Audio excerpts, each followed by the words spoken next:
शिवोहम।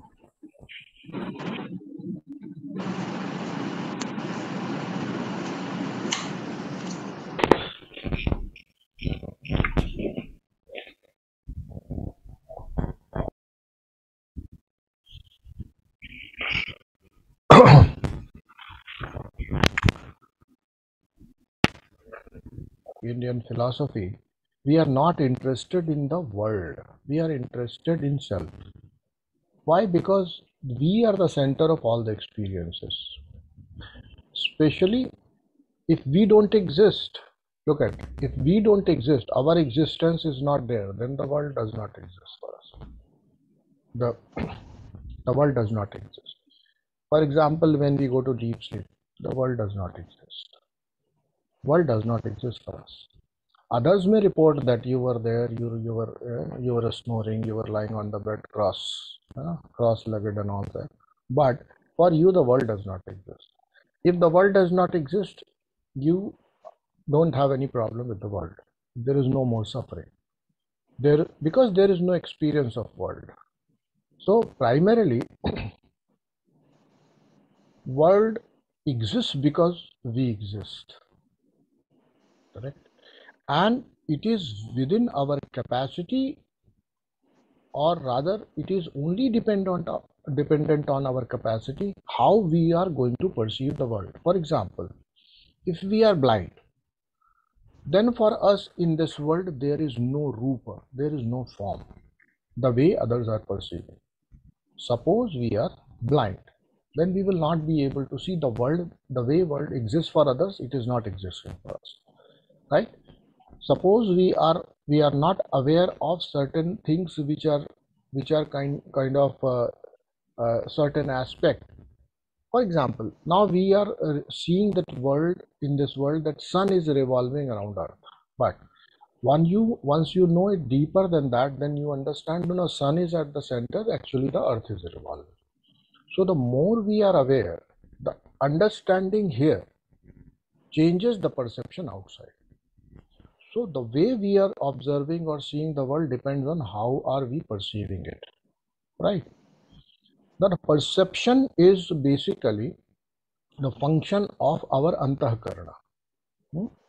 And basically what we define are ourselves. मैं जो कहता हूँ कि ये मैं हूँ, ये बेसिकली हम अपने अंतःकरण को ही कहते हैं. अंतःकरण का मतलब होता है कि मन, बुद्धि, अहंकार, जो कि हम अपनी इंटेलेक्ट से ही देखते हैं. हमारी ईगो, हमारी अस्मिता, हमारा सेल्फ, हमारी प्रेजेंस, इसको हम ईगो कह लेते हैं फॉर एग्जाम्पल. ठीक है.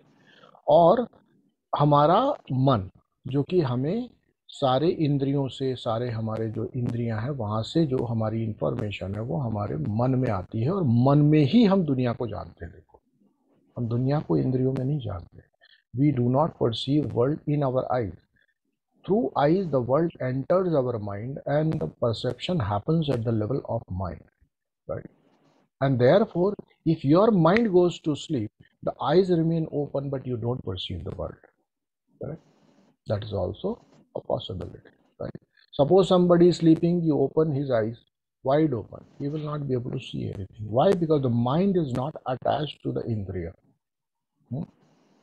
Somebody who is sleeping, his consciousness has oriented his mind in such a way that it has become one with the consciousness rather than becoming attached to the indriyas. Then the perception of the world is no more there. So basically perception happens, the real experience of the world happens at the level of mind. Mind has to operate through different indriyas or attach itself to different indriyas to be able to experience the world, right? Correct. Now, why yoga or why any other system of philosophy? See, the way we are experiencing this world seems to be a problematic thing for us. Why? This world is a problem for us. We ourselves are problem for ourselves. Forget about the world. हम खुद ही अपने लिए problem है. क्यों? हमारा मन शांत नहीं है, हमारा मन चंचल है, हमारा मन कॉन्सेंट्रेट नहीं हो रहा है ना. हमें बहुत सारी चीज़, हमारा शरीर हमारा साथ नहीं दे रहा. हमारी हमारा मन मेरी बात ही नहीं मानता है, तो मेरा ही लेकिन मेरी बात नहीं मानता। मन है, मन को लोग दिल भी कहते हैं, दिल है कि मानता नहीं। अब तो किसका दिल है? तुम्हारा है, तुम्हारी ही नहीं मानता तो फिर किसकी मानेगा? तो ये सारी समस्याएं हैं। और फिर जितनी भी हमारी जो सफरिंग्स है वो भी मन से ही होती है। दुख कहाँ होता है? दुख हाथों को पैरों को नहीं होता, मन को होता है। ठीक है। दुख जो है, पीड़ा कहाँ है, कंफ्यूजन कहाँ होता है? मन को होता है। एंजाइटी कहाँ होती है? मन को होती है। ठीक है। चिंता कहाँ होती है? मन को होती है। भय कहाँ होता है? मन को होता है। ठीक है ना? तो हर और अज्ञान कहाँ होता है? मन बुद्धि में होता है। तो सब कुछ जो हमारी दुनिया के बारे में जो भी पीड़ाएं हैं या जो भी एंजॉयमेंट्स हैं, they are all belonging to antahkarana. Antahkarana means the inner instruments. There are external instruments which are known as bahyakarana. ये बाह्यकरण क्या है? हमारी ज्ञानेन्द्रिया, कर्मेंद्रिया। ठीक है। हमारे पास 5 कर्मेंद्रिया हैं और 5 ज्ञानेन्द्रिया। ठीक है। 5 ज्ञानेन्द्रियां क्या है?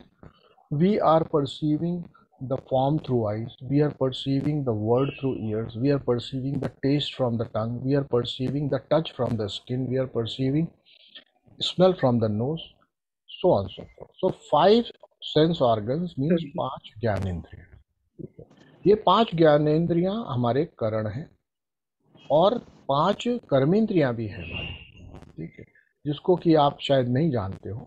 5 कर्मेंद्रियों को बहुत कैटेगराइज किया है, बहुत ही ऐसे सटली कैटेगराइज किया है कि आपके लिए कर्मेंद्रिय, आपका डाइजेस्टिव सिस्टम, आपका ये सिस्टम, आपका नर्वस सिस्टम, आपका एंडोक्राइन सिस्टम, आपका स्केलेटल सिस्टम, ऐसे नहीं किया है।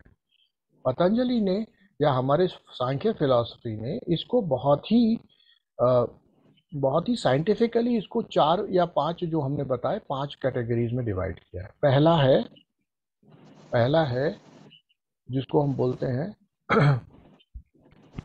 वाक, यानी बोलने की क्षमता, शब्द को प्रकट करने की क्षमता। ठीक है। ये है हमारी पहली कर्मेंद्रिय, यानी बोलने की। दूसरी, बोलने की ये क्रिया है, दिस इज एन एक्शन, तो ये क्रिया होती है, ये पहली कर्मेंद्रिय होती है। दूसरी, हमारे पास हैंड्स है, पाणी, एक्टिविटी करने की क्षमता, वो हैंड्स को हमने किया तो उसको बोलते हैं पाणी। तो जहां भी एक्टिविटी हो रही है वहां हाथ है। ठीक है ना? जैसे हर जगह जैसे आपने अपने भाषा में सुना होगा, लोग कहते हैं कि हमारी पार्टी में टूट हो गई, हमारी पार्टी में फूट हो गई, इसमें विपक्ष का हाथ है।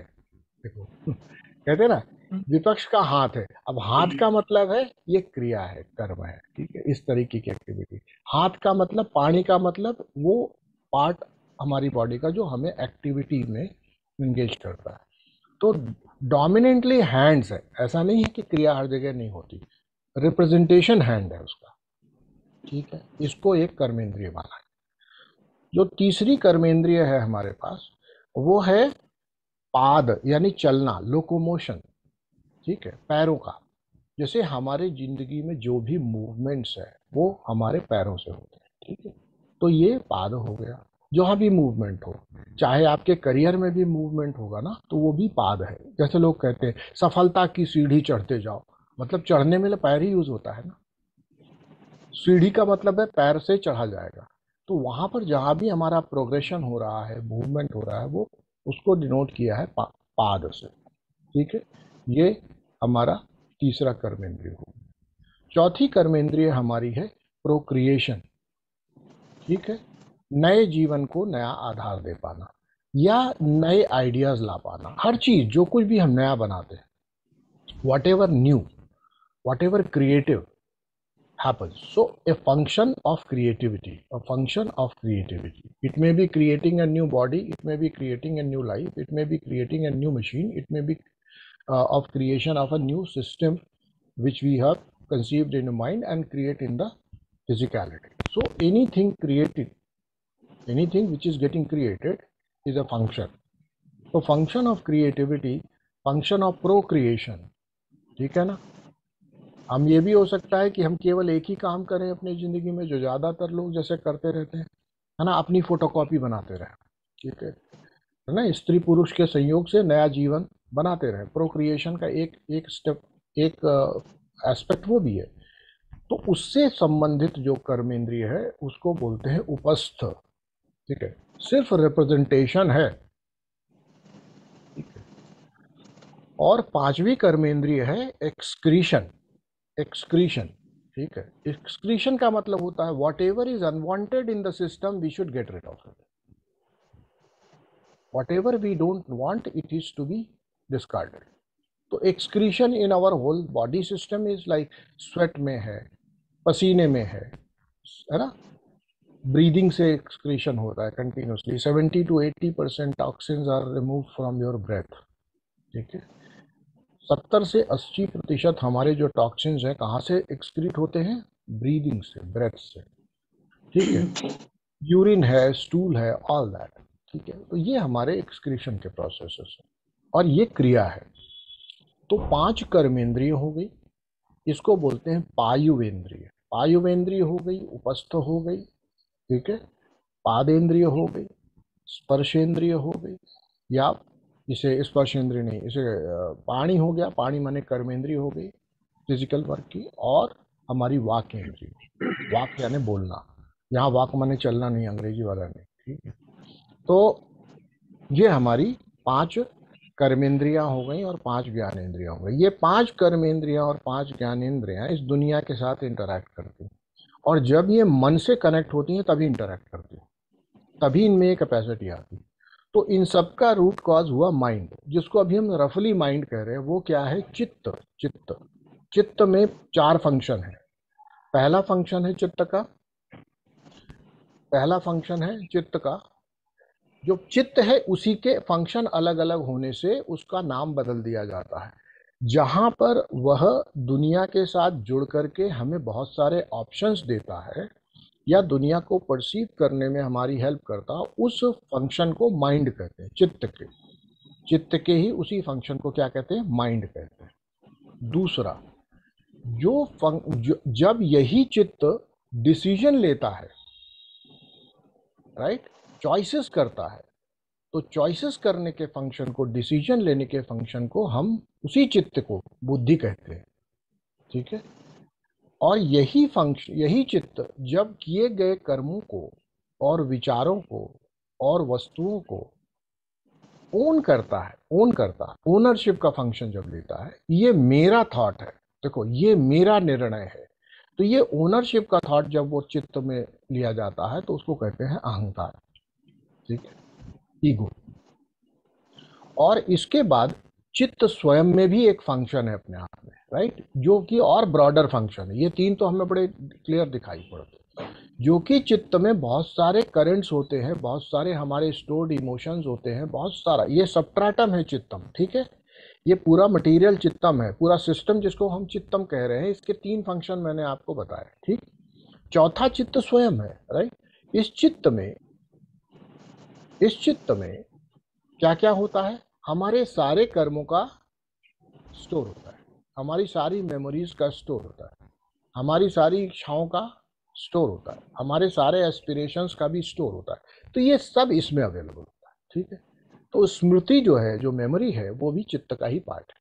ठीक है, तो इस तरह से हमारा चित्त होता है हमारी इच्छाओं का, हमारे एस्पिरेशंस का, हमारी होप का, हमारे डिस्पेयर का, हमारे जो भी कुछ हमारे जीवन में जितना आज तक अनुभव हुआ है, उन सब का सबट्रैटम कहाँ पर है? चित्तम में है।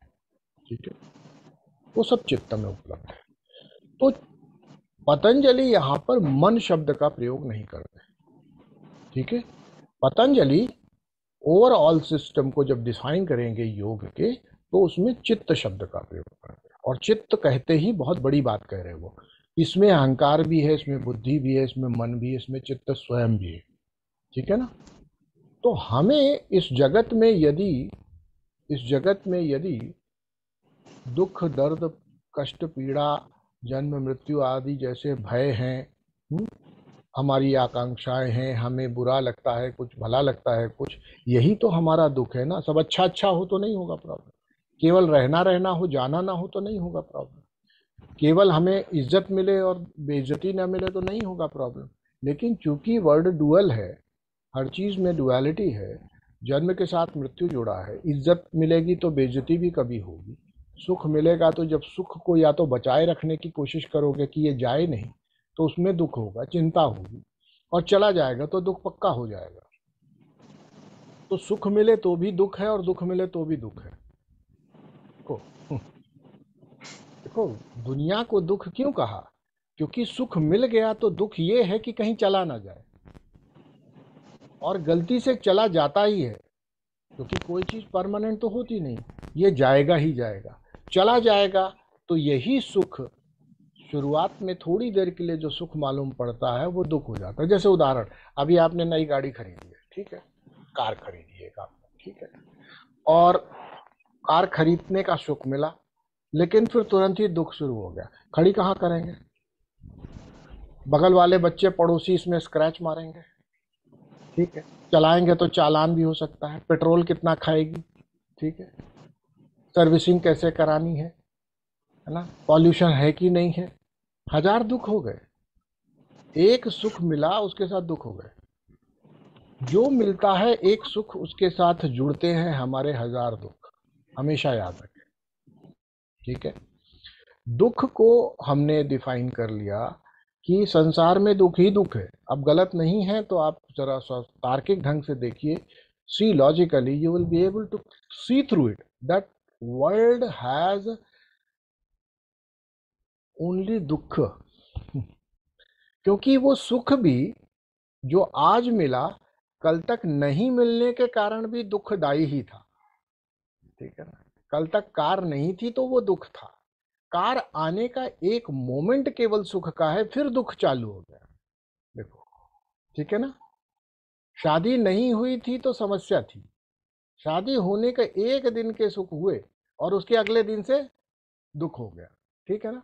देखो, तो जो सुख की आकांक्षा है वो भी दुख थी, मिल गया, बस एक पॉज की तरह से आपकी थोड़ी देर के लिए लगा कि इच्छा पूर्ति हो गई, मुझे सुख में आ गए, और जैसे ही वो पूर्ति हुई इच्छा की, वैसे ही वो फिर दुख हो गया। तो इसलिए संसार दुख है। बुद्ध भी यही कहते हैं कि संसार दुख है, लेकिन इस दुख से छुटकारा संभव है। पतंजलि भी कहते हैं यही, कि दुख है अगर, तो दुख से छुटकारा कैसे संभव है? पतंजलि बोलते हैं कि इसको एक डिसिप्लिन से आप इस दुख से मुक्त हो सकते हैं। डिसिप्लिन लाना पड़ेगा। तो वो क्या डिसिप्लिन है? उसी डिसिप्लिन का नाम उन्होंने योग कहा, ठीक है। योग एक अनुशासन है। अनुशासन मीन्स डिसिप्लिन। तो पतंजलि का पहला सूत्र है अथ योगानुशासनम। अब ये योग का अनुशासन किस चीज पर है? तो कहते हैं कि ये योग का अनुशासन दूसरे सूत्र में बताते हैं कि ये चित्त पर है। अनुशासन कहां पर हमको लाना है?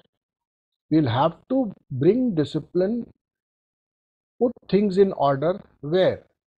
not in the body, world में तो भूल ही जाओ, we'll have to put things in order at the level of चित्त, ठीक है। चित्त में हमको ये डिसिप्लिन लाना है। क्या चित्त में डिसिप्लिन लाना है? बोले कि चित्त में किसी भी तरीके की कोई वृत्ति ना हो, चित्त वृत्ति का निरोध हो जाए। अब ये वृत्तियां क्या होती हैं, अगला सवाल आएगा, है ना। क्योंकि वृत्तियों का निरोध हो जाए तो सॉल्यूशन है, ठीक है। और पतंजलि वृत्तियों के निरोध को अंत में बताते हैं कि जब वृत्तियों का संपूर्ण सम्यक निरोध, यानी कि उनका दे सीज टू एग्जिस्ट, तब उसको हम समाधि कहते हैं। समाधि, समाधि में जीवित रहते ही आदमी को जीवन से कोई दुख नहीं प्राप्त होता, ठीक है। ये उनका थोड़ी देर का अनुभव हो सकता है, लेकिन जब हम इस समाधि में परिपक्व हो जाते हैं तो ये समाधि चलती रहती है। शरीर, मन और इंद्रियों को जो दुख सुख के अनुभव होते हैं वो होते रहते हैं, पर एज मी सेल्फ मुझे उससे कोई फर्क नहीं पड़ता, ठीक है ना। ये अनुभव तब आता है जब वो परिपक्वता होती है, उसको कहते हैं संयम। क्या बोलते हैं? उस अवस्था को बोलते हैं संयम, ठीक है। कुछ इसको संयमा भी कहते हैं इंग्लिश में, जरा जरा इंग्लिश में पढ़ेंगे तो कहेंगे संयमा, ठीक है, संयमा। लेकिन हम हिंदी में संस्कृत निष्ठ हिंदी बोलेंगे तो कहेंगे संयम, ठीक है। ये चित्त की अवस्था जब ऐसी हो जाएगी, when we will be able to acquire that state, stabilized state which is called संयम, then the world will continue to affect our body, being, indriyas, antahkarana, but still we will not be affected by it. Why? Because we have identified ourselves separate from this complex. ठीक है, दो चीजें हैं, अंतःकरण, बाह्यकरण और जगत, तीसरा जगत। ठीक है, दो चीजें हमारी हैं, तीसरी जगत है। अंतःकरण, बाह्यकरण और जगत, ये हमारा सिस्टम है इस दुनिया में। अंतःकरण इनर इंस्ट्रूमेंट, इनर इंस्ट्रूमेंट क्या है? वही मन, बुद्धि, अहंकार और चित्त। ठीक है। और बाह्यकरण क्या है? ये जो इंद्रियां हमारी हैं, क्या है? कर्मेंद्रियां, ज्ञानेंद्रियां। ठीक। और जगत, ये तीन चीजें हुई, इसमें से दो हमारी हैं, करण, बाह्य यानी जिनको कर्मेंद्रिय ज्ञानेंद्रिय कहते हैं, और अंतःकरण। करण का मतलब बेसिकली होता है इंस्ट्रूमेंट। करण का मतलब होता है medium through which certain act, certain function is perform. ठीक है, उसको बोलते हैं करण। अच्छा, करण का रूट है करण, और करण से ही बनता है, शब्द निकलता है कारण। ठीक है, हम कहते हैं ये इसके कारण हुआ, बोलते हैं ना, इसके कारण कारण हुआ, बिकॉज। तो करण क्या हुआ? कॉज, कारण, बिकॉज। ठीक है, तो हम दुनिया का अनुभव का कॉज, कॉज क्या है? अंतःकरण। दुनिया से इंटरैक्ट करने का कॉज क्या है? बाह्यकरण। ठीक है, अब ये सब करण हैं हमारे, यानी करण का मतलब इंस्ट्रूमेंट्स हैं हमारे। लेकिन इसमें हम कहाँ हैं? सवाल उठता है, ये सब तो इंस्ट्रूमेंट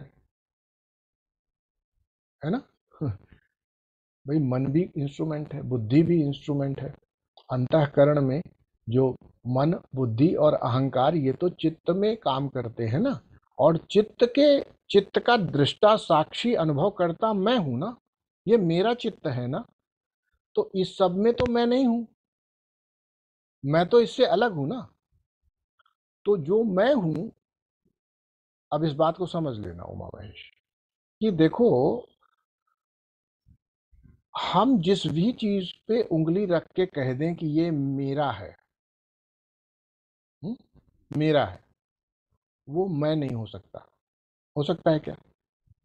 कार मेरी है, मैं कार हूं क्या? घर मेरा है, मैं घर हूं क्या? नहीं हो सकता ना। शरीर मेरा है, तो क्या मैं शरीर हूं क्या?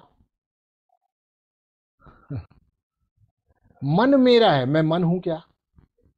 बुद्धि मेरी है, मैं बुद्धि हूं क्या? अहंकार मेरा है, मैं अहंकार हूं क्या?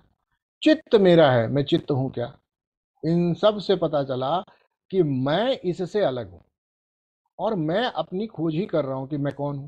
तभी समझो, जिस दिन मैं जान जाऊंगा कि मैं कौन हूं, उसी दिन मुझे ये सब समझ में आ जाएगा। जैसे आज की डेट में, आज आपकी कार है, पर आपको पता है ये मैं नहीं है।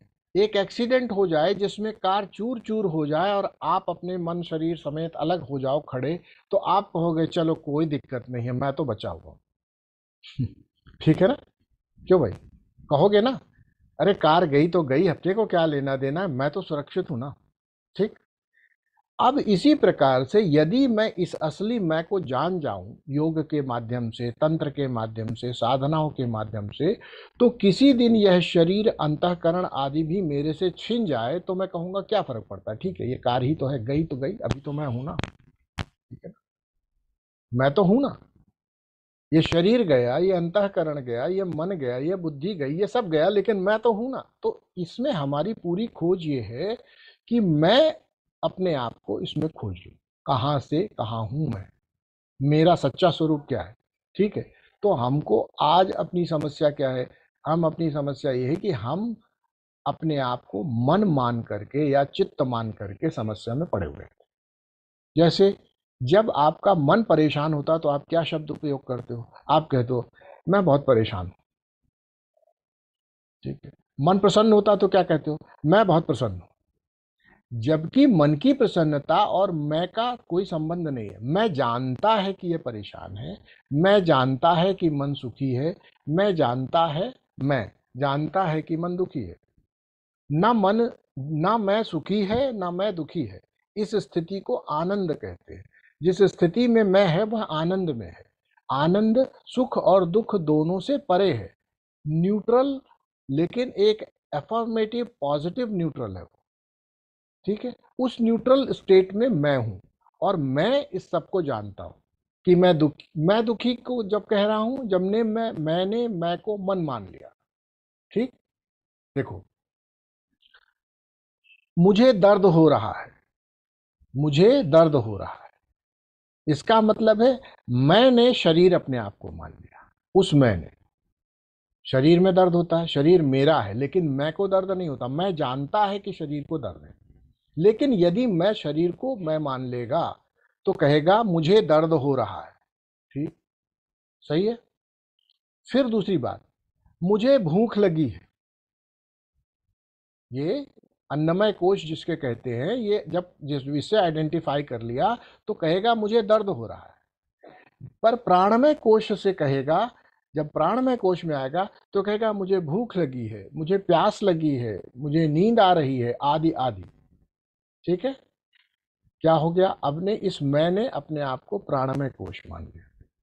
ठीक, अब कहता है मैं मुझे दुख है, मुझे दुख है, मुझे चिंता है, मुझे शोक है, मुझे भय है। अब क्या है, मैंने अपने आप को मन मान लिया।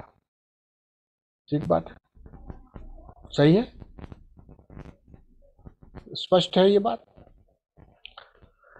थोड़ा सा यहां ध्यान दीजिए। मैं जब शरीर से साथ जुड़ता है तो कहता है मुझे दर्द है, कष्ट है। और जब मैं प्राण के साथ जुड़ता है तो कहता है मुझे भूख है, मुझे प्यास है। जब मैं मन के साथ जुड़ता है तो कहता है मैं सुखी हूं, मैं दुखी हूं, मैं चिंता में हूं, मैं भय में हूं, मैं क्रोध में हूं। जब मैं बुद्धि के साथ जुड़ जाता है, यानी विज्ञानमय कोश के साथ जुड़ जाता है, तो मैं कहता है कि मेरी बुद्धि खराब हो गई है, मैं अज्ञानी हूँ, मैं मैं मैं भला आदमी हूँ। यानी अपने तरीके तरीके से अपने आप को डिफाइन करना पड़ता है। ठीक है ना, मैं पुरुष हूँ, मैं स्त्री हूँ, बुद्धि में है ये, है ना। मैं अच्छा आदमी हूँ, मैं बुरा आदमी हूँ, मैं कंफ्यूज आदमी हूँ, मेरी बुद्धि अच्छी चलती है, ये सब कहाँ है, बुद्धि में। तो ये बुद्धि के साथ यानी विज्ञान में कोश के साथ जब जुड़ जाता है वो मैं, तो कहता है मैं ऐसा हूँ, मैं वैसा हूँ। ठीक, मैं जब आनंदमय कोश के साथ जुड़ जाता है तो कहता है कि मैं जीव हूं। क्या हूं, मैं जीव हूं। लेकिन जब मैं इन पांचों कोशों को छोड़ करके स्वयं को जान लेता है तो कहता है मैं चैतन्य हूं, मैं ब्रह्म हूं, मैं शिव हूं, मैं आत्मा हूं। समझ में आई बात? ठीक है ना। अब इस मैं की खोज करनी है, प्रारंभ कहाँ से करेंगे? तो कई कई सिद्धांतों में अलग अलग तरीके से इसकी यात्रा शुरू की जाती है। पतंजलि कहते हैं कि इसकी यात्रा हम, जो पतंजलि का सिस्टम है वो कहता है कि इसकी यात्रा को करने का तरीका है चित्त पर काम करो, अंतःकरण पर काम। ठीक है, क्या करो? चित्त की वृत्तियों का निरोध करने की क्षमता विकसित करो। You must develop the capacity to restrain the vrittis, the currents, the movements of your chittam. Okay. Second सूत्र है योगः चित्त वृत्ति निरोधः। The yoga is restraining the mind stuff. What is mind stuff? I'm calling it mind stuff. Why? Because it is all stuff come together. Mana, mind, intellect, ego, and chittam. Combined, let us call it mind stuff, which is chittam. Hmm? So restraining the mind stuff from taking various forms or vrittis, right? Correct? This is yoga. All right. This is second sutra. I'm not getting in too much of detail, but still I'm getting in detail, by the way. only because I feel that unless this much little things are not told, you will fail to understand. Then what is happening further? It is said, what is the result of chittavritti nirodha? See, first, what is the means? He says, Atha Yoga Anusashanam, Sutra 1. Now the discipline of yoga.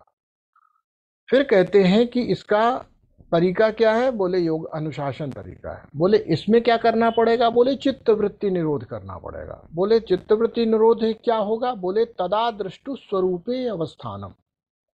इसको करने से जो दृष्टा है, जो shear है, जो real self है, जो रियल आई है, वो अपने स्वरूप में आ जाएगा।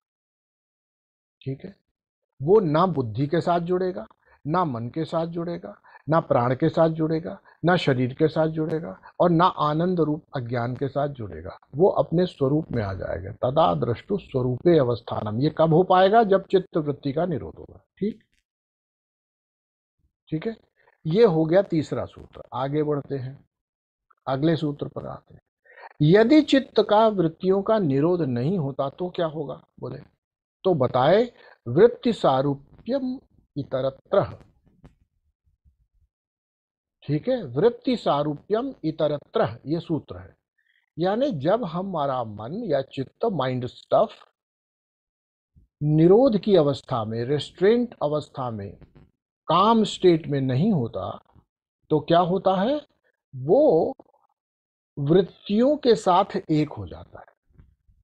क्या हो जाता है? बिकम्स वन और बिकम्स आइडेंटिफाइड विद द वृत्तिस। जैसे आपने कहा, अब मैं सोने जा रहा हूं। मैं कभी सोता है क्या? मैं जानता है कि मैं सोता हूं।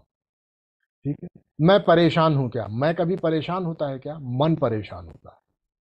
ठीक है ना? इसी तरह से वृत्ति सारूप्यम इतरत्र। मुझे कुछ याद आ रहा है, मुझे कुछ याद आता है क्या? जब मुझे नहीं याद आता है तो भी मैं जानता हूं कि मुझे याद नहीं आ रहा, और मुझे याद आता है तो भी मैं जानता हूं कि मुझे याद आ रहा है। ये दोनों जानने वाला मैं होता हूं। लेकिन होता क्या है कि मन को याद आता है या नहीं आता के हिसाब से मैं उसके साथ एक हो जाता हूं। तो मैं कहता हूं मुझे याद नहीं आ रहा। देखो, है ना? कहना क्या चाहिए? मन को विस्मरण हो गया है, बुद्धि ठीक नहीं चल रही है, शरीर में समस्या है ना? मुझे, मेरे प्राण प्यासे हैं, भूखे हैं, ये कहना चाहिए। देखो, केवल भाषा बदल दो, धीरे से तुम्हारी आइडेंटिटी क्लियर होने लगेगी। कभी शरीर अस्वस्थ है ऐसा बोलो, मैं बीमार हूं ऐसा मत बोलो। क्या बोलो? शरीर अस्वस्थ है, मन ठीक नहीं है, मेरा मन ठीक नहीं, ठीक, मेरी बुद्धि थोड़ा सा इस समय कंफ्यूज्ड है। तो देखो, मैं और बुद्धि में अंतर है। मैं जानता हूं कि मेरी बुद्धि कंफ्यूज्ड है। मैं जानता हूं कि मन थोड़ा व्यथित है, व्यग्र है, एंग्शियस है, भयभीत है। तो कहो मेरा मन थोड़ा भयभीत हो रहा है। देखो, तो अब देखो, जब मैं से अलग ये जानता है, मन से अलग मैं यह जानता है कि मन भयभीत हो रहा है, तो अब मैं की शक्ति, यानी इस आत्म, आत्म माने मैं होता है, इस आत्म की शक्ति मैं में लगा के इसके भय को दूर कर सकते हो। क्योंकि आपको पता है कि ये मैं इस मन से अलग है। जो मन अभी भयभीत है, जो फियरफुल है, इसको मैं जानता हूं कि ये फियरफुल है। इसको मैं फियरफुल से फियरलेस भी कर सकता हूं, क्योंकि मैं इससे अलग हूं, है ना? लेकिन जैसे ही तुमने इस शब्द का उपयोग कर दिया कि मैं डरा हुआ हूं, हो गई समस्या। अब डरा हुआ आदमी अपने आप को कैसे फियरलेस कर सकता है? बोलो, बात समझ में आई? तो जब मैं अपने को जानता हूं कि मेरा मन भयभीत है, तो मैं मन पर कार्य कर सकता हूं। अगर मैं ही भयभीत हूं तो भयभीत आदमी काम नहीं कर सकता। कंफ्यूज आदमी निर्णय नहीं ले सकता। बुद्धि के साथ जुड़े, और मैंने कहा मैं कंफ्यूज हो गया हूं। अरे भाई, अगर मैं कंफ्यूज हो गया तब तो फिर इसको बाहर नहीं निकाल सकते।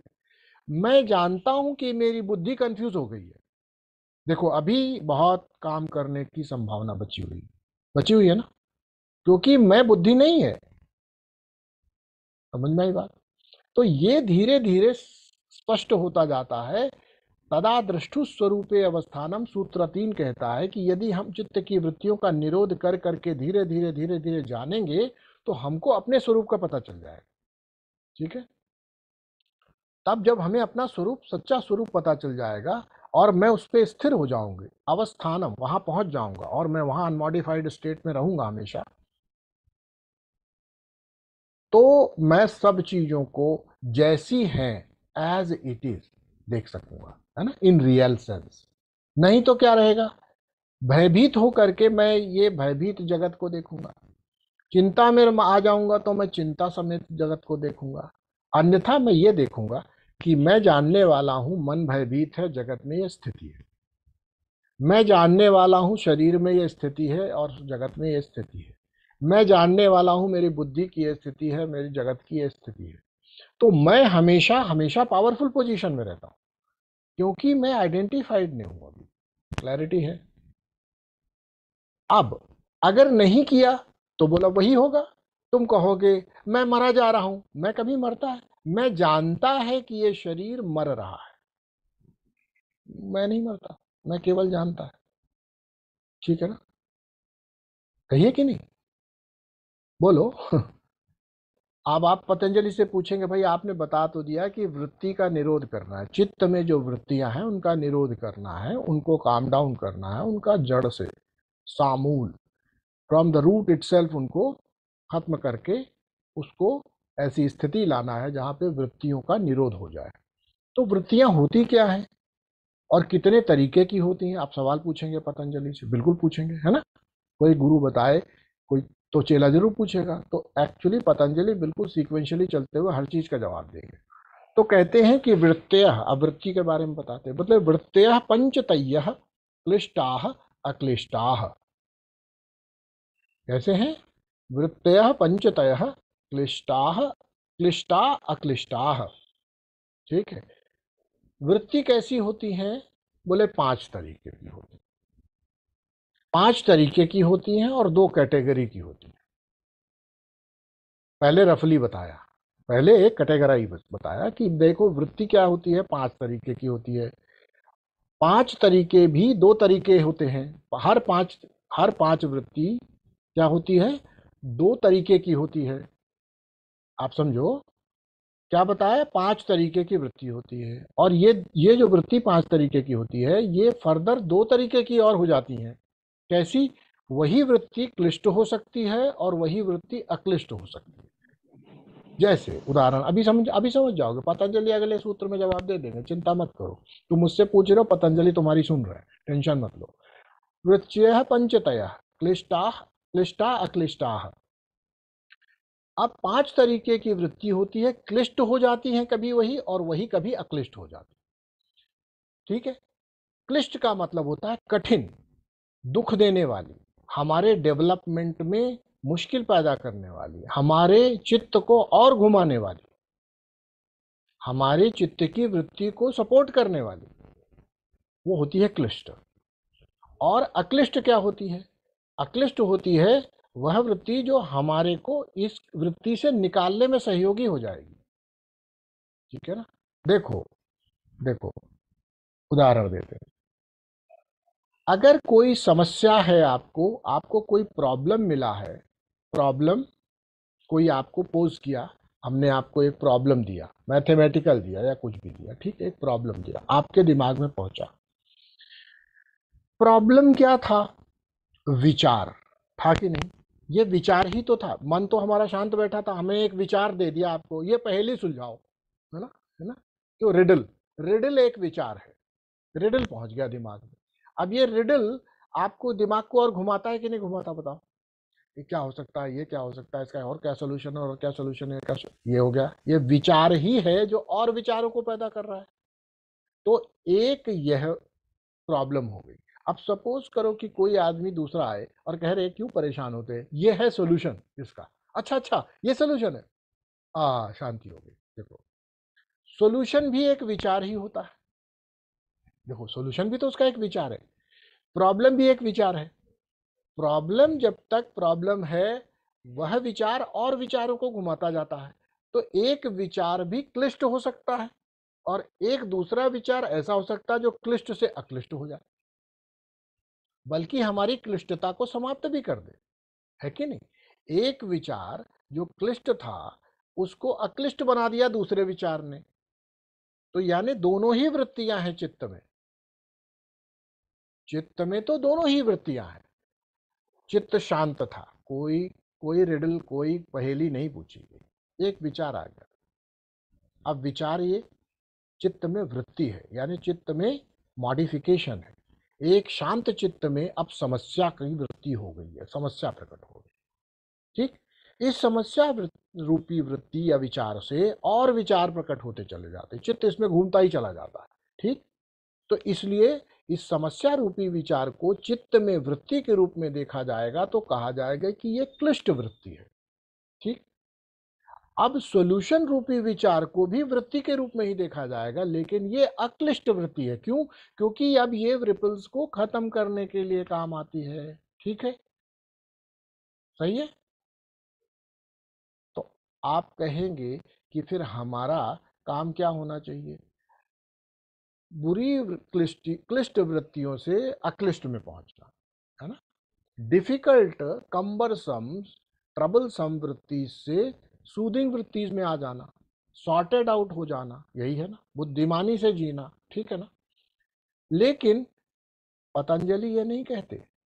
पतंजलि कहते हैं कि वृत्ति विहीन हो जाना, यानी ना तो ये स्थिति रहना ना तो वो स्थिति रहना। मतलब समझ गए अब आप? ना तो प्रॉब्लम वाली स्थिति में रहना और ना सॉल्यूशन वाली वृत्ति को लेके चलना। इन दोनों ही वृत्तियों से मुक्ति ले लेना, तब तो वृत्ति विहीन होगा ना, तब तो वृत्ति का निरोध हुआ ना। यानी ऐसा नहीं है कि हम समस्याओं से जूझते चले जाएं और समस्याओं में ही फंसे हों। तो हमारे लिए पतंजलि कह रहे हूं कि नहीं नहीं, समस्याओं से निकलो और सॉल्यूशन ओरिएंटेड होते रहो। ये नहीं कह रहे पतंजलि, वो कहते हैं कि सॉल्यूशन ओरिएंटेड माइंड में भी तो वृत्तियां चलती ही रहती हैं ना, उनसे भी मुक्त हो जाओ, तभी तो वृत्ति का निरोध होगा। मैंने बताया ना, दोनों बात क्लैरिटी कर लेना। हमको ना तो हमको मन को शांत कर लेना है। अब एक चीज समझो, शांत करना, जैसे हम मन में दुख है, चिंता है, इससे क्या हो सकता है, हम दूसरे एक्सट्रीम पे जा सकते हैं। सुख है, आशा है। ठीक है, चिंता है, भय है, आशा है, सुख है। ये हो गया दो बातें। चिंता भय भी वृत्ति थी, कैसी? क्लिष्ट। आशा और सुख अक्लिष्ट। लेकिन पतंजलि कहते हैं ना भाई ना, ये नहीं है कि चिंता और दुख से आशा और सुख में जाना है। ये कहते हैं इन दोनों से मुक्त होना है। लेकिन कैसे हो पाएंगे? स्टेप तो ऐसे ही चलेंगे। पहले चिंता और दुख से हम कहाँ मूव करेंगे? आशा और सुख में करेंगे। मूर्खता से बुद्धिमानी में जाएंगे। मूर्खता एक वृत्ति है, बुद्धिमानी दूसरी वृत्ति है। हम मूर्ख मूर्ख नहीं रहेंगे, बुद्धिमान हो जाएंगे, फिर बुद्धि को भी छोड़ देंगे, क्योंकि बुद्धिमानी भी एक वृत्ति है। अच्छा, सबसे ज्यादा हमें अपने स्वरूप के पास आने का कब मौका मिलता है? निद्रा में, है ना। निद्रा में जगत नहीं होता, केवल हम होते हैं। हमें केवल अपना अनुभव होता है ना, इस निद्रा में, डीप स्लीप में। तो यहां पर तुम बुद्धिमान होते हो कि बुद्धू होते हो? चिंता में होते हो कि सुख में होते हो? कुछ में नहीं होते ना, इसीलिए वहां पर अपने पास होते हो, हालांकि निद्रा में होते हो। यही निद्रा जैसा अनुभव जब हम जागृत में करते हैं तो इसी को समाधि बोलते हैं। बस इतना अंतर है समाधि और निद्रा में, समझ लेना। जब जगह जगह सो सको, उसी को समाधि कहते हैं। ठीक है ना, अब क्लैरिटी हुई ना। सोने में तो हमें पता भी नहीं होता कि हम सो रहे हैं, वो तो सोने के बाद पता चलता है कि सुख था। सोने में तो सुख नहीं मिला ना, सोने के बाद अंदाज लगाया कि सुख था। और समाधि का सुख है वहीं के वहीं उपलब्ध है। बस ये अंतर होता है, समझ में आई बात? यानी जब बैठे बैठे जागृति में सो जाओ, और सोने का मतलब क्या होता है? ना तुम बुद्धू रहो ना बुद्धिमान, ना सुखी रहो ना दुखी, ना स्त्री रहो ना पुरुष, ना वाइस प्रेसिडेंट रहो ना सीनियर मैनेजर, ना चौकीदार, ना, हाँ, ना पापा रहो ना बेटा रहो, ना ये रहो ना वो रहो, कुछ भी ना रहो। तब तब डीप स्लीप होती है कि नहीं? न संसार रहे, और स्लीप में क्या होता है? न तुम रहो। लेकिन समाधि में क्या होता है? न संसार रहे न कुछ रहे, न मैं ये रहूं न मैं वो रहूं, लेकिन मैं रहूं। समझ में आई बात? ना मैं बेटा बन के रहूं ना मैं पुत्र बन के रहूं, ना मैं पिता बन के रहूं, ना मैं एम्प्लॉय बन के रहूं, ना मैं एम्प्लॉयर बन के रहूं, ना मैं पुरुष बन के रहूं, ना मैं स्त्री बन के रहूं, ना मैं सुखी बन के रहूं, ना मैं दुखी बन के रहूं। ठीक है। ना मैं ना मैं प्राउड फील करता हुआ रहूं, ना मैं दुखी फील करता रहूं, गिल्ट में रहूं, पर मैं रहूं। समझे मां? यानी रहना है। नींद में तो एक समस्या ये भी है कि हम भी नहीं रहे ऐसे मालूम पड़ता। ठीक। और समाधि में क्या है? मैं हूं, मेरा प्रकाश, मेरी प्रेजेंस है, पर ये किसी भी डेफिनेशन से अलग है अब। ठीक है ना? हो सकता है, बिल्कुल हो सकता है। ये होना मेरा इन पर डिपेंडेंट नहीं है, राइट ना? तो ये न होने पर, पिता पुत्र पति आदि न होने पर भी मैं हूं ना। ठीक। इसी प्रकार से मैं जब समाधि की बात करता हूं, तो मैं ना दुखी हूं, ना मैं सुखी हूं, ना मैं चिंता में हूं, ना मैं भय में हूं, ना मैं आनंद में ही इस तरह के ना किसी एक्सटैटिक स्टेट में हूं, ना मैं सफल हूं, ना मैं असफल हूं, ना मैं दुखी हूं, ना मैं सुखी हूं। ठीक है। ना मैं स्त्री हूं, ना मैं पुरुष हूं। ठीक है। ना मैं बूढ़ा हूं, ना मैं जवान हूं, लेकिन मैं हूं। समझ में आई बात? ये स्थिति जब आती है तब कहते हैं चित्त वृत्ति निरोध और समाधि। ठीक है। ठीक है। चित्त वृत्ति का निरोध हुआ और समाधि प्राप्त हुई। ठीक है। इसके लिए पतंजलि ये सिस्टम बता रहे हैं। मूवमेंट कैसे कह रहे हैं? कह रहे हैं कि पहले वृत्तियां जो 5 प्रकार की होती हैं वो क्लिष्ट भी होती हैं और अक्लिष्ट, कंफर्टेबल भी होती हैं। सफरिंग क्रिएट करने वाली भी होती हैं 5 तरीके की, और 5 आपको अच्छी लगने वाली भी होती हैं। उन्हीं वही वृत्तियां अच्छी लगने वाली भी होती हैं। तो पहले धीरे से, बुद्धिमानी से, राइट डिसीजन से, राइट चेंजेस इन एनवायरनमेंट में करके, राइट डिसिप्लिन से इनको क्या करो, पहले क्लिष्ट से अक्लिष्ट में ले जाओ। फिर अक्लिष्ट की स्थिति में आने के बाद एक सुख की स्थिति आ जाएगी, वहां से इन वृत्तियों से भी छुट्टी लेना शुरू करो। ठीक है। वो पतंजलि सिस्टम बताएंगे। ठीक है। तो यहाँ पे 5 वृत्तियां बताई गई और 2 कैटेगरी बताई गई। इनमें पांचों वृत्तियां एक बार क्लिष्ट और एक बार अक्लिष्ट हो जाती हैं। ये क्लियर हुआ? अब पूछेंगे ये 5 वृत्तियां कौन सी हैं? तो 5 वृत्तियां उन्होंने बताई। प्रमाण, विपर्य, विकल्प, निद्रा, स्मृतय। ये 5 वृत्तियां अगला सूत्र ही है, छठा सूत्र है पतंजलि का। प्रमाण, विपर्य, विकल्प, निद्रा, स्मृतय। ये 5 हमारी क्या है? हमारी 5 वृत्तियां हैं। ठीक है। प्रमाण माने हमें जो भी ज्ञान उपलब्ध है, सामने सामने देखा गया, सुना गया, है ना, एज सीन एंड परसीव्ड, इसको बोलते हैं प्रमाण। ठीक है।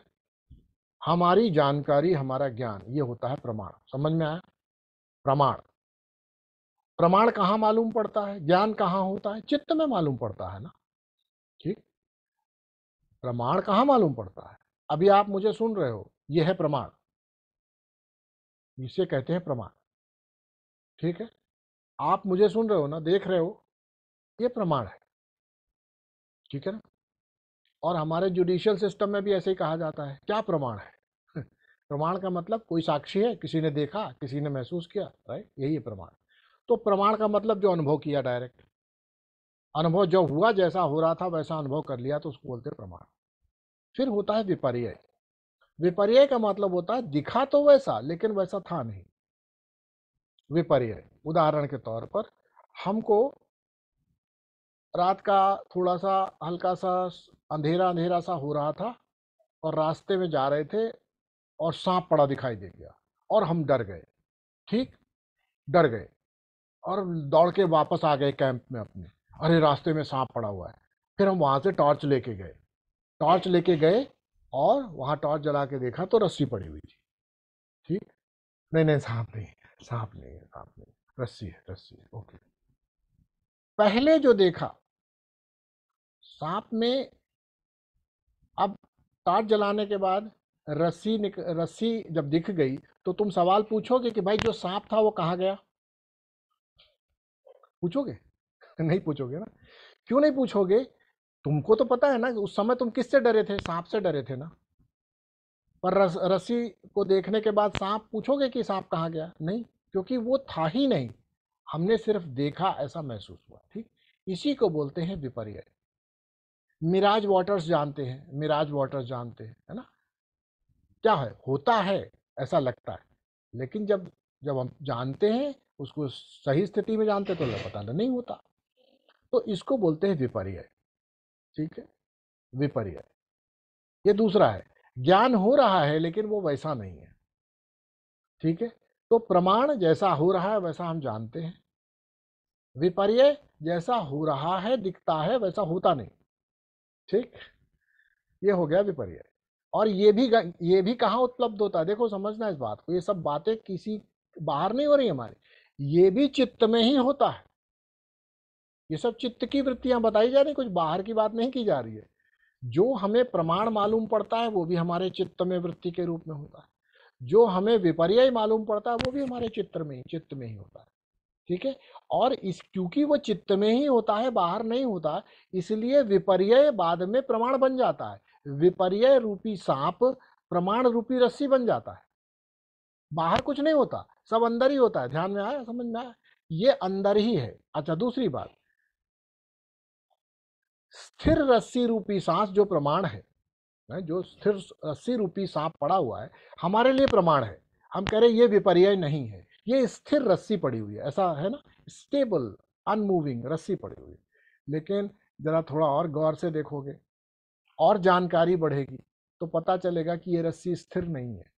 ये रस्सी धरती पर पड़ी हुई है, जो कि धरती घूम रही है, केवल सापेक्ष रूप में स्थिर दिख रही है, स्थिर नहीं है। तो अब बताओ ये प्रमाण है कि विपर्य? देखो, रस्सी स्थिर दिख रही है, ये प्रमाण है कि विपर्य? ये भी विपर्य है। स्थिर मालूम पड़ती है, स्थिर है नहीं। ये रस्सी केवल न केवल धरती के चारों तरफ घूम रही है, बल्कि धरती भी सूर्य के चारों तरफ घूम रही है। और ये तो छोड़ दो, ये पूरा सौर मंडल भी कहीं ना कहीं घूम रहा है। बताओ ये प्रमाण है कि विपर्य? तो दुनिया में पतंजलि तो प्रमाण कह देते हैं, और मैं होता तो मैं कहता केवल विपर्य।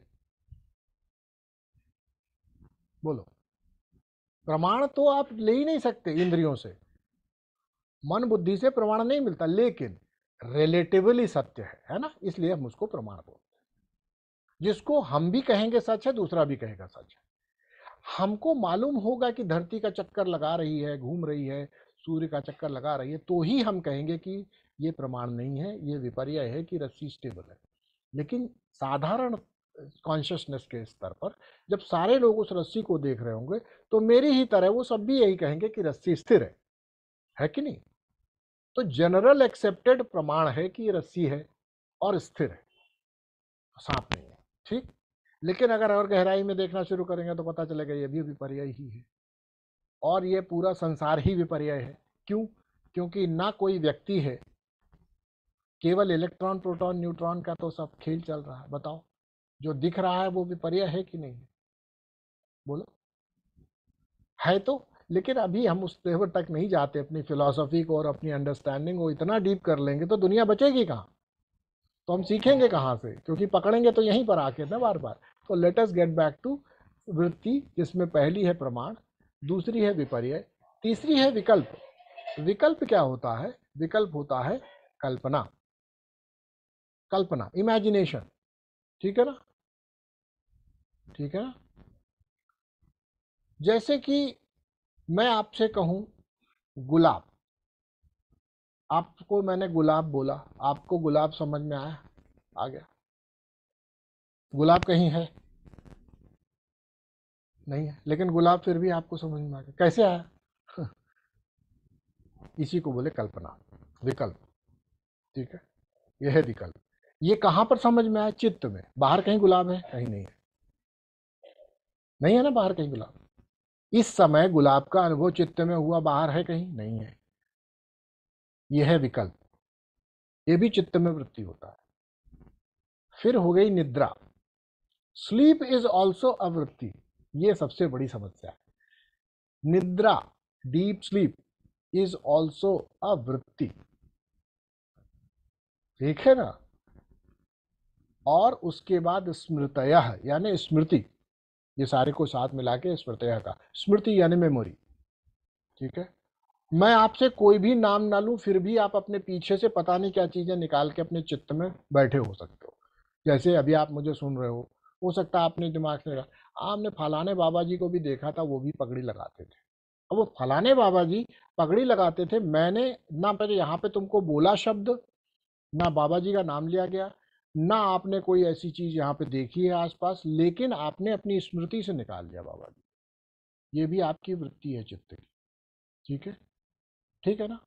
अब ये पांचों तरह की जो वृत्तियां हैं, ये कितने तरह की हो सकती हैं? क्लिष्ट भी हो सकती हैं, अक्लिष्ट भी हो सकती हैं। प्रमाण कैसा हो सकता है? क्लिष्ट भी हो सकता है, अक्लिष्ट भी हो सकता है। विपर्य क्लिष्ट भी हो सकता है, अक्लिष्ट भी हो सकता है। जैसे सबसे बड़ा विपर्य जो अक्लिष्ट विपर्य है, वो है मूवीज देख के खुश होना या दुखी होना। देखो, movies is actually what we see in movie is fix frame by frame, लेकिन हमको चलती हुई मालूम पड़ती है, ये विपर्य का उपयोग करके हम मजा ले रहे हैं। ठीक है, चलता कुछ नहीं वहां, लेकिन चलता हुआ दिखता है और खुश होते हैं हम। देखो, ये विपर्य है। क्लिष्ट भी विपर्य हो सकता है, अगर अच्छा सीन चलने लगे तो बढ़िया हो जाए, है ना। इस तरह से विपर्य में समस्या है या नहीं है, सुख है दुख है, सुखी विपर्य भी हो सकता है, दुखी करने वाला भी विपर्य हो सकता है।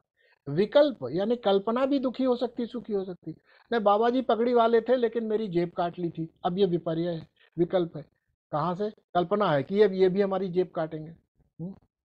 कल्पना है कि पगड़ी वाले जेब काट लेंगे हमारे। तो विकल्प हमारे को क्या कर रहा है? कल्पना हमारे को दुख दे रही है कि हमारी जेब में हम अपना हाथ लगाए घूम रहे हैं, काट ना ले बाबा जी जेब, क्योंकि कल्पना हमने जोड़ ली।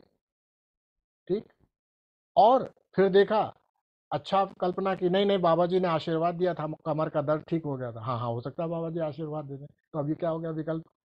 बाबा जी आशीर्वाद दे देंगे, हमारे कमर का दर्द ठीक हो जाएगा, है? हमारे घर में जो है लड़के बच्चे खेलने लगेंगे, क्रिकेट की टीम खड़ी कर लेंगे। हम कल्पना कर सकते हैं। ठीक है। तो विकल्प भी हमारे दो प्रकार के हो सकते हैं। हमारी कल्पना हमको परेशान करने वाली और हमारे को एजिटेट करने वाली भी हो सकती हैं, जिनको कि क्लिष्ट कहा जाए।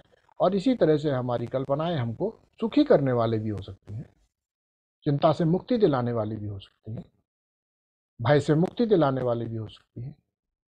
वह अक्लिष्ट है। ठीक। अब निद्रा की बात कर लें, इसके बारे में भी थोड़ा समझ लें। निद्रा भी दो प्रकार की होती है, क्लिष्ट और अक्लिष्ट। मैं सिर्फ इतना बता दूं कि कभी कभी सोने पर आप लौट कर जब उठते हैं तो कहते हैं अच्छी नींद आई, शरीर फ्रेश है। ये अक्लिष्ट निद्रा हुई। कभी कभी आप सोते भी हैं और लौट के आते तो लगता है कि रात भर लॉकअप में पकड़ के डंडे मारे गए। जी, सोए ही नहीं लगता। ये है क्लिष्ट निद्रा। और स्मृति, आपके जीवन में जो कुछ भी आपने अभी तक अनुभूत किया है, वो सब आपकी स्मृति में है। वो कभी जो स्मृति बाहर निकल के आए तो वो क्लिष्ट भी हो सकती है और अक्लिष्ट भी हो सकती है। कोई भी स्मृति कभी भी आ सकती है। जो स्मृति आई अगर अच्छी लगी, हमको सुख देने वाली, तो हमने कहा अक्लिष्ट है। कोई स्मृति निकल के आई, भाई बड़ा दुख था, बड़ा समस्या, लो क्लिष्ट है। तो स्मृति भी दो प्रकार से हो सकती है। ठीक है। तो ये हमारी अब जिम्मेदारी होती है कि पहले क्लिष्ट चीजों से मुक्ति मिले, उस पर कंट्रोल आए, कि क्लिष्ट को ज्यादा देर तक हमारी क्लिष्ट वृत्तियां चित्त में न चलें। उसकी जगह पर हम अक्लिष्ट यानी कंफर्टेबल वृत्ति इसको चलाएं। ठीक है। जिससे हम अपने मन को एक अच्छे फ्रेम में लेके आए, अपने चित्त को एक अच्छे फ्रेम में लेके आए, जहां से साधना होती है, जहां से और कंट्रोल प्रकट होता है ना। जैसे कहते हैं भूखे आदमी को रोटी चाहिए, भाई भगवान नहीं चाहिए। भूखे आदमी को रोटी चाहिए, ज्ञान नहीं चाहिए। इसी तरह से परेशान आदमी को सोल्यूशन चाहिए, भाई अभी आत्मा की बात उससे मत करो, है ना। उससे स्वरूप रूप की बात मत करो। तद आदृष्टु स्वरूप अवस्थानम का, भाई साहब दो रोटी खिला दो, उसके बाद ही बात करना। ठीक। इसी तरह से जब चित्त में वृत्तियां क्लिष्ट चल रही हों तो उससे उससे समाधि की, साधना की, चैतन्य की, आत्मा की, ज्ञान की बात नहीं होती, और ना वो करने में सक्षम होगा। हमें क्या करना पड़ेगा? पहले उसको रोटी देना पड़ेगा, पहले उसकी चिंता दूर करनी पड़ेगी, पहले उसको अपनी चिंता से निकलने के तरीके देने पड़े। ठीक। करेक्ट।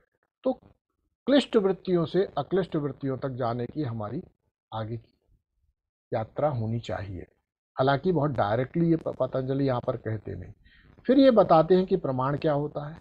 प्रमाण तीन प्रकार के होते हैं, प्रत्यक्ष, अनुमान और आगम। प्रत्यक्ष यानी जो हमें दिखा, जो हमारी आंखों ने, हमारी इंद्रियों ने, हमारे कानों ने सुना, देखा सुना, और हमने कहा ये प्रमाण है, ये ज्ञान का तरीका है। दूसरा अनुमान, अनुमान से भी प्रमाण है, अनुमान भी हमारे ज्ञान को देता है। कैसे? कहीं धुआं दिखाई पड़ता है तो हम कहते हैं यहाँ आग लगी, अनुमान से लगाते हैं कि आग लगी। यत्र यत्र धूम्रः तत्र तत्र अग्नि, ठीक है, हम कहते हैं जहां जहां धुआं हो रहा है वहां वहां आग होती है। तो इसलिए हमको दिख रहा है धुआं, लेकिन हम कह रहे हैं आग है। तो ये अनुमान से भी ज्ञान होता है ना। कोई आदमी लड़खड़ा के चल रहा है, नाली में गिर गया, तो हमने तो उसको शराब पीते नहीं देखा, लेकिन हम कहते हैं इसने शराब पी है, नशा किया है, भांग खाई है, हेरोइन पिया है, चरस पिया है, गांजा पिया है। क्यों? हमने नहीं देखा, लेकिन ये दिख रहा है, इसका मतलब ये हुआ। क्यों? तो ये अनुमान है जो हमारे ज्ञान को देता है। ये अनुमान और प्रत्यक्ष दो हमारे कंट्रोल में है। तीसरा है आगम, और आगम के बारे में मैंने शायद थोड़ी चर्चा की थी आप लोगों से नाड़ी शोधन की चर्चा में। नाड़ी शोधन की चर्चा में या किसी भी शास्त्र आदि की चर्चा में जब हम देखते हैं कि क्या लिखा हुआ है, उसको हम अक्षरशः सत्य मान के चलते हैं, है ना। उदाहरण के तौर पर आपने थर्मोडायनेमिक्स पढ़ी होगी, आपने आपने चूंकि इंजीनियरिंग की है, इलेक्ट्रिकल में 3 फेज पढ़े होंगे, 5 फेज पढ़े होंगे, सिस्टम पढ़ा है, फिर पता लगा होगा नहीं नंबर ऑफ फेजेस बढ़ाने से कोई फर्क नहीं पड़ता, 3 phase is the most optimum. तो 3 फेज सिस्टम हम यूज करते हैं। वैसे तो मल्टी फेज सिस्टम भी बनाए जा सकते हैं, लेकिन उनकी एफिशिएंसी उतनी नहीं मिलती, ठीक है। 2 फेज से जितनी एफिशिएंसी 3 फेज में बढ़ जाती है, वो फिर 4 फेज, 5 फेज, 7 फेज करने में नहीं बढ़ती। तो 3 phase is the most optimum, आपने कह दिया। अब ये आपने ज्ञान निकाला अपने अनुभव से, और जिन सिद्धांतों के आधार पर ये लिया आपने ज्ञान, ये किसी टीचर ने आपको बताए थे ना। आपने 3 फेज सिस्टम खुद इन्वेंट किया, ना 2 फेज सिस्टम खुद इन्वेंट किया, और ना डिसाइड किया कि 5 फेज नहीं करना चाहिए। ये सब कहीं किताबों से पढ़ा और आपने कहा ये है सही, आप मानते हो कि ये है सही, ठीक। क्यों? क्योंकि बाबा जी कह के गए, फलाने इलेक्ट्रिकल इंजीनियरिंग के मास्टर, उन्होंने बाबा जी ने किताब में लिखा है, इसलिए ये सही है। आप कंटेंशियस पॉइंट ऑफ व्यू को तुरंत डिस्कार्ड कर देंगे, कहेंगे नहीं नहीं नहीं, ये बताओ कहाँ लिखा है। आप तुरंत पूछते हो बताओ कहाँ लिखा है, यानी कि शब्द प्रमाण होता है, शब्द प्रमाण होता है ना। और वो शब्द किसका होना चाहिए? कल्लू हलवाई का? नहीं नहीं नहीं नहीं, हलवाई का प्रमाण केवल मिठाई में, है ना। इंजीनियरिंग का प्रमाण केवल इंजीनियर, और आत्मा, शब्द, प्रकृति, साधना का प्रमाण केवल योगी, सन्यासी, तांत्रिक साधकों के द्वारा दिया गया, और वो भी एडेप्ट, जो उसमें मैक्सिमम हाइट पर पहुंचे हों, ठीक। वो उन्होंने जो कहा वो हमको मानना ही पड़ेगा। उदाहरण के तौर पर हमको आज अपने दुनिया में फैले हुए समस्त अदृश्य जगत में इलेक्ट्रॉन, प्रोटॉन, न्यूट्रॉन नामक 3 कणों की सत्ता पर इतना अधिक श्रद्धा हो चुकी है कि कोई हमसे आके कहे कि इलेक्ट्रॉन जो है बाहर चक्कर नहीं काटते, अंदर अंदर होते हैं न्यूक्लियस में, और प्रोटॉन चक्कर काटते हैं, तो हम उनका गला दबा देंगे। जबकि हमने ये तीनों पार्टिकल देखे नहीं, हमको मालूम नहीं, सिर्फ हमने श्रद्धा करके इनको स्वीकार कर लिया है ना। किस वजह से? क्योंकि उस फील्ड के मास्टर ने हमको ये बताया। इसको कहते हैं आगम का प्रमाण। तो जो हमारे यहाँ वेदों में, शास्त्रों में, ग्रंथों में लिखा हुआ है, वो हमारे लिए प्रमाण है, याद रखेंगे। यदि उसको अस्वीकार कर दोगे तो इस मार्ग पे चल नहीं सकते। तो वह भी ज्ञान का एक तरीका है। तो ये बात आप मान के चलें कि जो ग्रंथ में लिखा है, जो आगमों में लिखा है, जो निगम आगम, जो ये दो दो बात कही जाती है, तो हमारे पुराने ग्रंथ हैं, उनमें से जो अपौरुषेय माने गए, यानी किसी आदमी ने नहीं कहे, वेद अपौरुषेय माने गए, किसी आदमी ने नहीं कहे, उनको यह प्रकट हुए, इसीलिए मंत्र दृष्टा कहा जाता, उनको मंत्र सृष्टा नहीं कहा जाता। They are not the creator of the mantras, they are the seer of the mantras. तो इस प्रकार से हर ज्ञान की एक सीमा हो सकती है, लेकिन जो परम परा ज्ञान है ना, उसकी कोई सीमा नहीं। तो every time, all the while, with every one, it is always true. और वो कहाँ लिखा होता है? वो शब्दों में लिखा है, वेदों में लिखा है, उपनिषदों में लिखा है, पुराणों में लिखा है। ये हमारा ज्ञान है, ये आगम है। तो ज्ञान 3 प्रकार से मिलता है, प्रत्यक्ष, अनुमान, आगम। आगम को शब्द प्रमाण भी कहते हैं। ठीक है, 3 प्रकार के प्रमाण हुए, प्रत्यक्ष प्रमाण, अनुमान प्रमाण, आगम यानी शब्द प्रमाण। ठीक है, ये 3 प्रकार के प्रमाण हो मुख्य तौर पर। आगे बढ़ते हैं। और ये तीनों प्रमाण, तीनों तरह के प्रमाण क्लिष्ट भी हो सकते हैं, अक्लिष्ट भी हो सकते हैं, ये हमेशा याद रखिएगा। ठीक है ना, क्लिष्ट भी हो सकते हैं, अक्लिष्ट भी हो सकते हैं। अब विपर्य क्या होता है? विपर्यो मिथ्या ज्ञानम अतद्रूप प्रतिष्ठितम। जो विपर्य होता है वो मिथ्या ज्ञान होता है, वो वैसा नहीं होता जैसा दिखाया होता। बस ये तो आपको क्लियर हो गया, वो वैसा नहीं होता। रस्सी में सांप दिखाई देता है, सांप होता नहीं। मरुस्थल में पानी दिखाई देता, होता नहीं। अतद्रूप प्रतिष्ठित मिथ्या ज्ञान है, उसको हम बोलते हैं विपर्य। ये भी 2 प्रकार का हो सकता है, सुख देने वाला या दुख देने वाला, है ना। हमारे लिए प्रॉब्लम क्रिएट करने वाला, अंतःकरण में वृत्ति बढ़ाने वाला या वृत्ति को शांत करने वाला। फिर विकल्प क्या होता है? कल्पना। शब्द ज्ञानानुपाति शब्द वस्तु शून्यो विकल्प, ये हमारा 9वां सूत्र है। पतंजलि कहते हैं कि जब शब्द का नाम लेने पर केवल शब्द के ज्ञान से आप वस्तु को बना लें और वस्तु शून्य स्थिति में वस्तु को बना लें, उसी को कहते हैं विकल्प। जैसे मैंने कहा गुलाब वस्तु नहीं है, वस्तु शून्यता है, लेकिन शब्द का ज्ञान हुआ तो शब्द ज्ञानानुपाति, proportional to the words, corresponding to the word you have created an object in your chittam, that is called विकल्प। ठीक है ना, सही है। इसके बाद 10वां सूत्र कहता है, जी बोलिए। आचार्य, उसके लिए लेकिन आपको पहले गुलाब क्या है वो एहसास होना चाहिए ना। अगर गुलाब हाँ अब बिल्कुल कभी होना देखा ही चाहिए, नहीं। बिल्कुल होना चाहिए, बिल्कुल होना चाहिए। बिल्कुल सही आपका निर्णय है। इसका अर्थ यह हुआ कि शब्द ज्ञानानुपाति वस्तु शून्यो विकल्प तभी होता है जब वो आपकी स्मृति में हो। लेकिन ये स्मृति क्यों नहीं है? क्योंकि ये शब्द बोलने पर प्रकट होता है। स्मृति वो होती है जो बिना शब्द के भी मन में आ जाती है, आती है ना। हर चीज को पहले बोल के तो याद नहीं दिलाना पड़ता कि भाई अब नानी की याद करो, अब काकी की याद करो, अब ताऊ की याद करो, अब चचा की याद करो। चचा लोग प्रकट हो जाते हैं अपने आप, बिना चचा बोले कहीं, इसलिए वो स्मृति है। यहाँ पर वो ज्ञान होना चाहिए, बिल्कुल ठीक है। ठीक है, शब्द ज्ञानानुपाति वस्तु शून्यो विकल्प, ये कल्पना है। अभाव प्रत्यय आलंबन, अभाव प्रत्यय आलंबना वृत्ति निद्रा। निद्रा क्या है? जब अभाव को ही हम अपना आलंबन बना लेते हैं अनुभव का, तो उसको, उस वृत्ति को निद्रा कहते हैं। ठीक है, इसमें अभाव दोनों चीजों का हो गया है। अभाव संसार का तो हो ही गया है, अभाव स्वयं का भी हो गया है। देखो, लेकिन फिर भी ऐसा अभाव है जिसमें अभाव में भी भाव है। ठीक है ना। और आखिरी बात, इसको कह के हम समाप्त करते हैं कि स्मृति क्या है? अनुभूत विषय असंप्रमोषः स्मृति। जो हमारी अनुभूत विषय है, जो ऑलरेडी हमने एक्सपीरियंस कर रखे हैं, उनका बिना बुलाए प्रकट हो जाना स्मृति है। ठीक है, बिना बुलाए प्रकट हो जाना वो स्मृति है। ठीक है। ओम सर्वे भवन्तु सुखिनः, सर्वे सन्तु निरामयाः, सर्वे भद्राणि पश्यन्तु, मा कश्चित् प्रमादयेत्। ओम शांति शांति शांति। ओम शिव।